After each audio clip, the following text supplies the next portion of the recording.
وتمضي الأوقات ومستقبلك مضمون بقرارك، وقرارك مضمون بالثقة بالنفس. نحن نستمر لكي تحقق أهدافك ولكي تكون صاحب مهنة والشهادة معتبرة. استمر بالدراسة في إعدادية دمات المهنية والتي تأسست لأول مرة في كردستان. مدة الدراسة فيها 3 سنوات، ويقبل بها خريج متوسطة ومن كل الأعمار، وتدرس فيها هذه الأقسام: إلكترونيك، المعادن، المعمار، الإدارة، الحسابات، الإنترنت والمصارف، الكمبيوتر.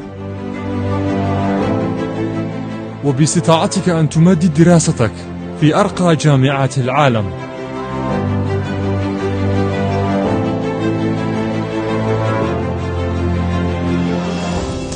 إعدادية